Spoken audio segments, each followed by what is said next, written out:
I remember that we started out with a cohort of 48 people, and we were together in this huge room in Longvik, and it was our kind of first session, and Ben was there, and you know, he taught us about mindfulness and these things, and we had the Harvard game, and very soon I think we got the trust among this group because everyone was pulling together.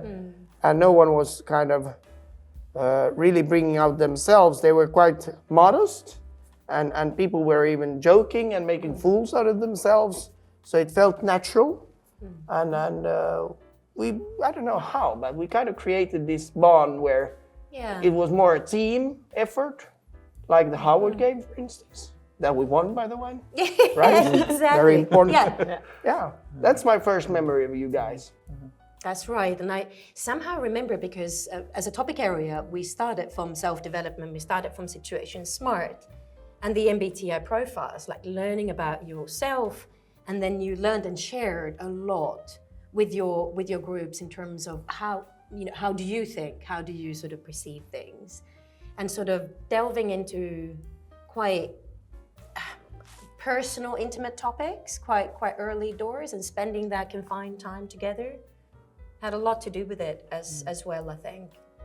And I think that it created a very overall warm feeling amongst the whole group. At least that's the most the feeling I remember from the weekend is just warmth and the sort of already evolving friendship. Yeah, that's right. But I also think the fact that we went away all together for a weekend and spent that, so that also contributed a lot. So it wasn't just meeting up for an hours here or there or a day here and there, so we spent time together so everybody got to know each other.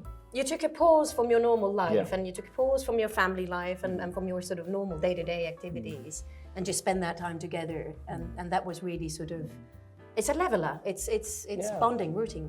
It was a great kickoff, to say the least. But I also love the fact that, everybody wanted to contribute, everybody was engaged, everybody loved the whole situation, everybody was eager to do something. So I think, the level to succeed was set from the beginning. So that's why we were so great. So. One of the wonderful things I think about this cohort and about sharing amidst it was the fact that we didn't have any cliques, and we've got a wonderful friendship together, but it was never like we would run around a lunch table, just the four of us, but rather, everybody was equally happy to share and do.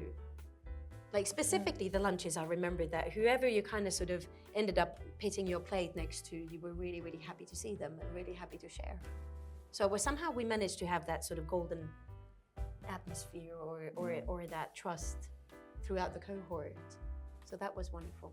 Yeah, I mean, the four of us started hanging out after we finalized the studies. Yeah. And more, of course, we did during the trips as well, but in a sense, it wasn't like you said that we were a group from the very beginning and then we just did that together, but for sure. Yeah, and I don't think that we had a single of those groups during the studies would have been. No, we didn't. And I also think that after the studies, for example, I know that many of you are also in regular contact with other people as well. Yeah. So you have different type of friendships in different contexts. That's right. That's right. Yeah. Yeah, no, it's a gift that keeps on giving. Yeah. And I think we've also tried after we finalized the studies to I mean, there's always those that are a little more passive. We tried to get them to join the crayfish party or some other events. And some might just be allergic. Yeah, that's true. That's true. But and thinking of this, we should now probably also, when we go forward, start thinking about how we want to celebrate our 10-year anniversary. Exactly. And where shall we go? Yeah. Yes. Yeah. Yale. Yale. Oh, that was good. Not jail. No. Not jail, but Yale. Yeah. Oh, bless. Oh, it's been so good. Oh. Yeah.